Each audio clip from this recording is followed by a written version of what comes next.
Shalom, shalom, je vous salue dans le beau nom et puissant de Jésus-Christ, notre Sauveur bien-aimé. Je suis la révérende Nana Lukezo et aujourd'hui, je viens vous parler de la part du Seigneur. Nous allons lire aujourd'hui dans le psaume 23, au verset 4. Quand je marche dans la vallée de l'ombre de la mort, je ne crains aucun mal, car tu es avec moi. Ta houlette et ton bâton me rassurent. Nous allons nous arrêter là. Notre thème est tout simplement « Ton attitude déterminera ton miracle ». Par là, je voudrais te dire que la portion de ton histoire qui marquera les consciences, ce ne sont pas les situations que tu auras traversées, mais c'est l'attitude que tu auras adoptée durant ces moments, car c'est ton attitude dans la vallée, durant la situation que tu traverses qui définira au mieux ce dont tu es appelé à devenir pour l'humanité. Laisse-moi te dire quelque chose. Tu n'es pas seul à traverser la vallée. Tu n'es pas le seul à avoir une maladie chronique. Tu n'es pas la seule femme sur terre, une femme célibataire avec enfant à charge. Non. Tu n'es pas la seule. Mais cependant, quelle est l'attitude que tu prends, que tu adoptes face à cette situation? Moi, je te dis, voilà ce qui déterminera la suite. Et qui poussera peut-être Dieu à agir ou pas. David, dans la vallée de l'ombre de la mort, n'a craint aucun mal parce qu'il savait qui marchait avec lui. Et toi alors? Est-ce que tu sais qui marche avec toi?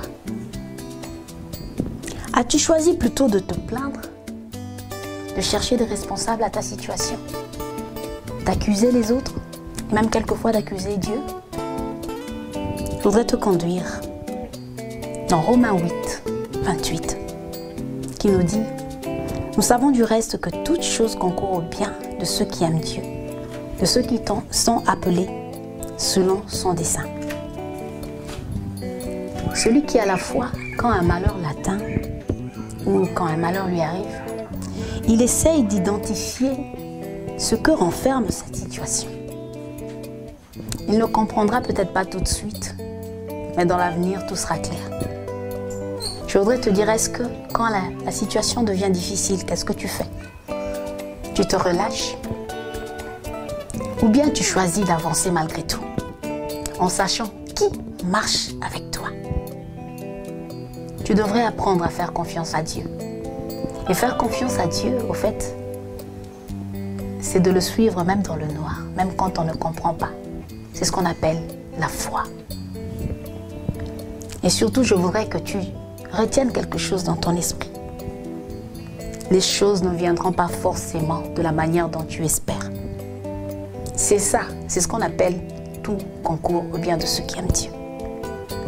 Il y a des choses qui doivent arriver pour que tu atteignes les objectifs que Dieu a fixés pour toi. Vous savez, Joseph savait qu'il était appelé à diriger. Mais il ne savait pas qu'il devait passer par l'esclavage, passer par la prison, pour qu'un jour, il puisse enfin diriger comme Dieu le lui avait dit. Je dirais encore, la bénédiction que tu attends ne viendra pas forcément dans l'emballage que tu attends. Dieu passe par des chemins que tu ne peux pas soupçonner.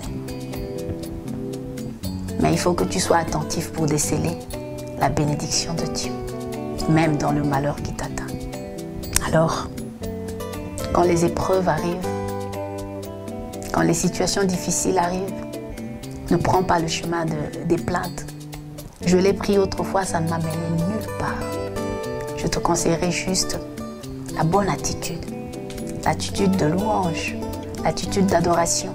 Prends exemple sur le roi David, qui, à chaque situation, disait « L'Éternel est mon berger, je ne manquerai de rien », même quand il manque de quelque chose. Sois positif, change ton attitude, oublie les plaintes et cela déclenchera la main de Dieu sur ta vie. C'était la révérende Nana Lukezo.